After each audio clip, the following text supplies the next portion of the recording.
सकता हूं कि रहीम भाई का मुंबई में जो कारोबार है और मेरा परिवार, इनका परिवार एक साथ वहां रहता है। राजस्थान मुस्लिम समाज जो राजस्थानियों की बहबूदी का काम करता है, उसमें अक्सर रहीम साहब का वहां आना जाना खूब रहता है और इनका ताउन भी वहां बहुत होता है।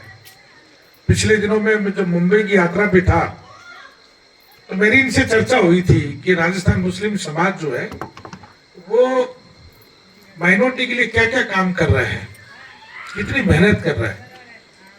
तो आपका बहुत बड़ा वहां सहयोग रहता है, बहुत बड़ी मदद रहती है। तो आज के इस कार्यक्रम के आयोजक रहीम उस्मानी साहब, सलीम साहब और हमारे बड़े पारिवारिक संबंध हैं शिताब साहब। और आदमी खुश इसलिए होता है कि जब अपने ससुराल आता है तो और भी ज्यादा खुश होता है। तो शिताब साहब का यहाँ ससुराल भी है। और मेरे भाई और जो बैठे हैं मेरे मामा जी हैं, हाजी सब्जू खान जी, आप सब के परिवार के सदस्य हैं। अच्छा, मैं सब जगह जाता हूँ तो ये कहता हूँ कि मेरा ददियाल है, मेरा ननियाल है। लेकिन सच बात यह है कि आप लोग मेरी इस बात से कभी वाकिफ नहीं होंगे कि खंडेला वाकई मेरा ननियाल है। सब्जू खान जी मेरे मामा जी हैं और ये फेविकोल का जोड़ हमारा 100 साल से हमारी रिश्तेदारी आपस में, क्योंकि ये मेरे मामा जी भी हैं, हमारे दामाद भी हैं। अब इनके यहाँ हम बेटी लेके भी आ गए, इनकी पोती हमारे घर में है और हमारी बेटियां इनके घर में है, 4 बेटियां घर में है। इनसे छोटे जो रहमत जी थे जो अभी अल्लाह को प्यारे हो गए, वहाँ मेरी बहन है।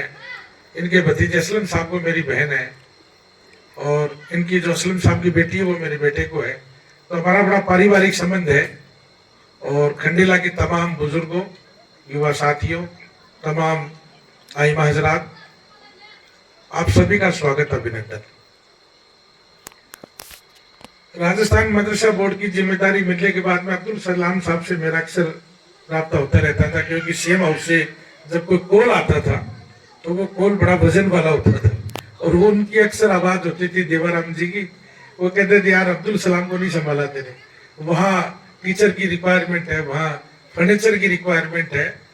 तो मैं बड़े फख्र से इस बात को आप लोगों के बीच में रखता हूँ कि राजस्थान मदरसा बोर्ड की जिम्मेदारी मिलने के बाद अब आप में से कितने लोग मेरे गवाह हैं वो तो बात की बात है, लेकिन मैंने मेरे कार्यकाल में जितना मेरे से काम हो सकता था वो मैंने मेरे रूप में किया है। और मुझे उम्मीद है कि मेरे बाद जो भी कोई चेयरमैन आए, मैंने इतनी लंबी लाइन खींच के छोड़ के दी है कि जो भी चेयरमैन आएगा वो विचार करेगा कि ये काम कितना किया जाए और कहाँ से शुरू किया जाए।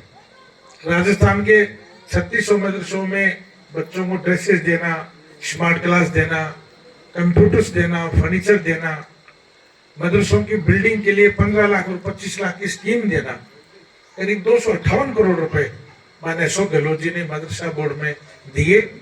और मैंने एक एक पाई पैसा जो आया वो राजस्थान के मदरसों में देने का काम किया, कहीं कमी नहीं रखी। लेकिन मैं मानता हूं कि बहुत सी चीजें हैं, सरकार चली गई, इस वजह से वो अधूरी रही।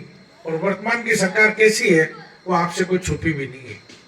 मतलब पिछले हमारे कार्यकाल में जो भर्ती का राजस्थान मदरसा बोर्ड के 6843 पदों की भर्ती सरकार ने निकाली, वो रोक दी गई। बच्चों के नियमितीकरण के काम थे वो रोक दिए गए। कुछ मदरसों का ग्रांट बाकी रह गया, 36 करोड़ रुपए के करीब वो बाकी रह गया।